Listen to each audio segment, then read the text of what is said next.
welcome back to my channel. So today I'm going to be going through my favourite beauty products from July. I'm sure you guys know how favourite videos and favourite posts worked by now, so I'm not going to spoon feed you and say what it is, but essentially it's my favourite beauty products from the month of July. The ones that have really kind of stood out, the ones that I have been using pretty much every single day, that I feel like I couldn't possibly live without, and I'm going to get rid of this lens cap. Great, so if you do like this video, don't forget to give it a thumbs up, and please don't forget to subscribe as well. I would love to have you here. So let's just get started. So I'm just going to dig in from here and tell you I like them. As you do in a favourites video, in a bit of a weird mood today, apologies. I'm just going to dig in and do things in random order. So first up, you'll have seen this in my last video, which was my new in verdict for July, and it is the Rimmel Insta Duo Stick, in particular the contour end of this. I have been obsessed with it all month. Since it came through my door, I have used this pretty much every single day. I've been using it in different shapes around my face, like a 3 shape, just underneath like the cheekbone. I've been blending it with different tools and things, but all in all, I really like this. It just gives a really nice natural bronze look to the skin. It's not over the top contour, it blends really nicely, and it's just a really lovely cream product that stays, that does what it needs to do, and it's also really good on the purse strings. So yeah, I don't really know much more I can say about this. I did talk about it more in my last video, so definitely check that out if you want to know more. There's a couple more of the products from the range in here as well. But yeah, really like that. Absolutely love the Duo Stick, but only one side of it. So I like the single stick. Duo Stick, single stick. Is it still a Duo Stick if you only like one side of it? So a base product I have been absolutely obsessed with since I've got it is the Maybelline Dream Cushion Foundation. It's my first try of a cushion product, and I really like it. I just love how natural it comes across on the skin. I like the coverage it gives. I love that it's buildable, so you can kind of decide how much coverage you want depending on what you're doing. So I can put like a light coverage for the day, and then if I'm going out in the evening, I just need to top it up. I don't need to like start all over again. The pad that it came with, I've gotten rid of. I say I've gotten rid of it, it fell out, I can't find it. But I didn't like it anyway, so I've just kind of left it wherever it's ended up. But it's just very nice, really nice kind of springy cushion formula. The colour match is quite good for me. I got ivory. It's a touch too light for me right now, just because I've got a little bit of a tan, but it's so blendable and teamed with the Duo Stick, you don't see it. But I really like it. It was, I think it's normally something like $14.99. I got it for $9.99 when it was on offer. But yeah, it's really kind of purse friendly. It's for something that I guess is kind of a gimmick. Like, I guess the whole cushion trend is a little bit of a gimmick or a little bit of a trend, and a lot of the time I don't really get on with them. I feel like they're not worth the hype, I guess. Like, I think a lot of gimmicks and trends get really hyped up, and by the time I try them out, I'm like, it really wasn't worth it. Cushion foundations, I believe now, are definitely worth it, and there's so many others I really want to try. But just the Maybelline one, I really like. Really happy with that. Again, I've written like a whole post for a review on this, which I don't tend to do that much anymore. But I will link that below if you kind of want to see a little bit more of an in-depth gush, I guess. I hate that word. That's a horrible word. Gush. Ugh. While we're on base products, I'm going to go and talk about the Rimmel Insta Fix and Matte Powder. The best setting powder I think I have ever used. Really like it. It's a translucent powder. It kind of fixes your makeup in place as it should do, but it is quite mattifying as well. So it does kind of matte your makeup down. If you're using cream products, however, it doesn't take away most of like the radiance and the glow that they do give you. So you do still have some of that really nice healthy radiance that you want to achieve by using cream products. But if you have like oily skin, or you know, you get a bit sweaty in the heat and stuff, this is really good, and it's such a good price tag as well. Love it. And again, if you want to hear me talk about it more, last video will have a bit more on that. And then just while I'm on the range, the other one is the Instafix and Glow Setting Spray. I couldn't not talk about this. So yeah, this is the only setting spray other than the Urban Decay Stay All Night or All Nighter, I can never remember what it's called, that I actually like. So I would highly recommend this. Really, really easy on the purse strings, and it's kind of a must, I think, for this time of year as well.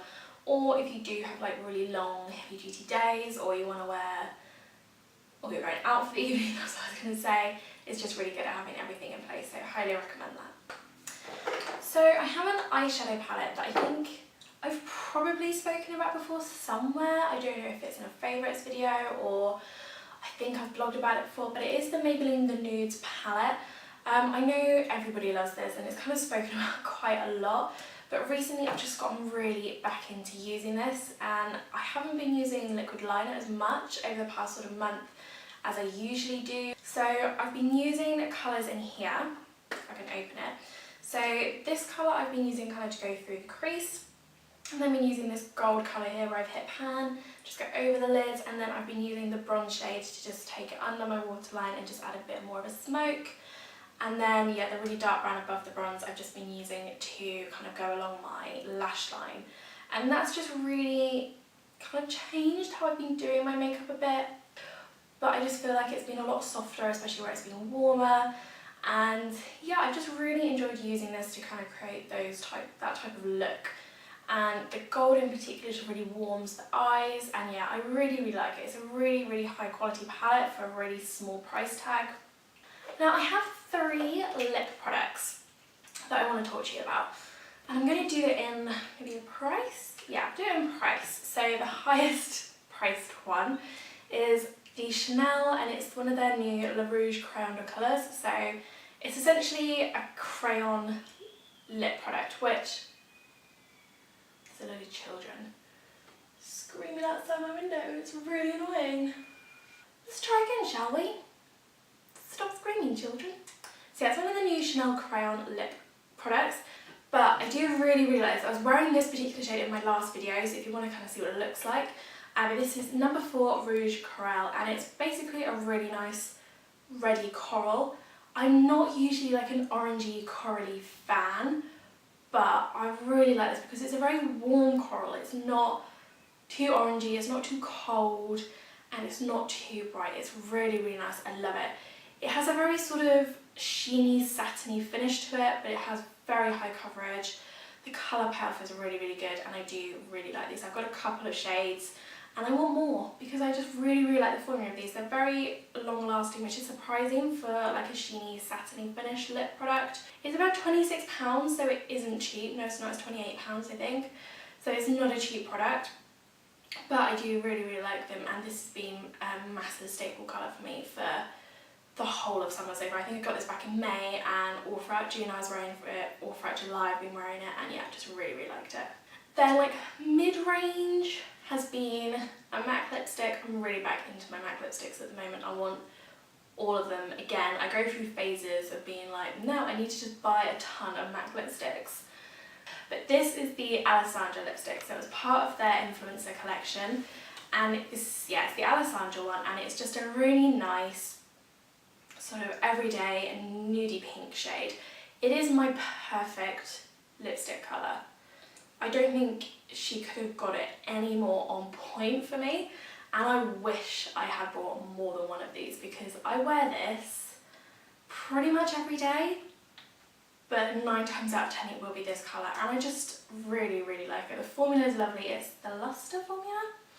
Yeah, so it's not like massively high coverage, it's a little bit sheeny, but it's really nice. It lasts quite nicely. I mean, it's a kind of a couple of hours, again, because it's a Lustre formula. It's not a really long lasting formula, but yeah, I just really love this shade. It is perfect, and if anyone knows if there is still any anywhere in the world so that I can get this, because I don't ever want to run out, let me know, because I love it. It is my ultimate lipstick. I think it is, and this is quite a bold statement here, I think this is my favourite lipstick of all time. And then the last lip product, which is also the most affordable one, so MAC is around £16.50 I think. Yes, the most affordable one is a NYX one, and I recently bought 3 of the soft matte lip creams. It's the first time I've tried them, but obviously they're so hyped and they're kind of like a favourite everywhere. And I picked up 3 colours. I picked up Antwerp and Istanbul, which are like pinky mauvey shades, and they're 2 shades I've wanted to try for absolutely ages. And for some reason I like to buy things in 3s, so I was like, I need a 3rd shade, and I brought Amsterdam, which is this one. The only reason I got Amsterdam is because I'm going to Amsterdam in September, so I didn't really know what colour it was going to be, but I really like this. It's so nice. It's essentially a drugstore dupe for the Chanel one. I put both of these on the back of my hand yesterday, I think. I went up to my husband and went, which one should I wear today? And he was like, is this a trick question?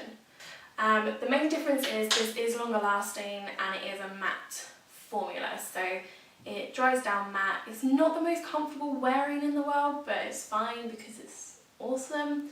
It lasts all day. You can eat, you can drink, anything, it's there. It is still there.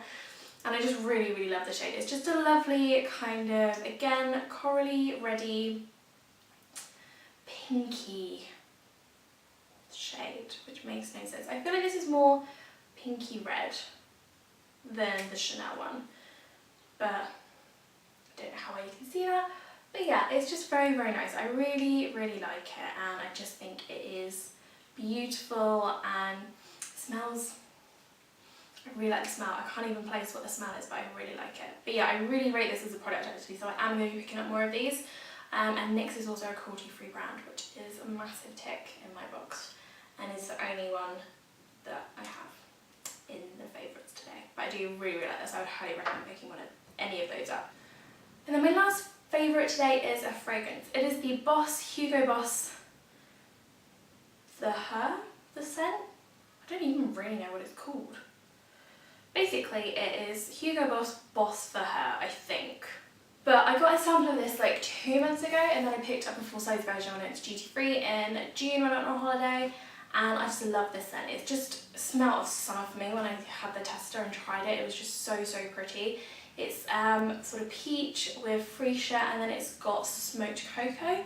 So it has that really nice, fresh, summery scent, and then it's got a little bit of sass and a little bit of sophistication and sexy with the roasted cocoa, which sounds really weird, but it smells like, it's just very fresh. I really like it. Every time I wear this, I get compliments off it as well. And yeah, I'm really bad at describing fragrances, I'm so sorry. But yeah, it's just very fresh, it's very light, and it just feels very girly, but also very sophisticated at the same time. So I really like that, and I've been wearing it continually. This smells like summer for me now, so I really like that. But I also feel like the cocoa side of it will bring it into autumn as well. So yeah, I really like this. I think this is going to be a staple for me for like the next, until winter comes in basically. This is going to be my staple scent. And that's it. So I hope you enjoyed today's video. Give it a thumbs up if you did, and let me know what other types of videos you'd like to do. Maybe you'd like to see more kind of life favourites or style favourites, random favourites, just let me know. And don't forget to subscribe if you like the channel or if you're new. But yeah, thank you very much, and I will see you all again very soon. Goodbye.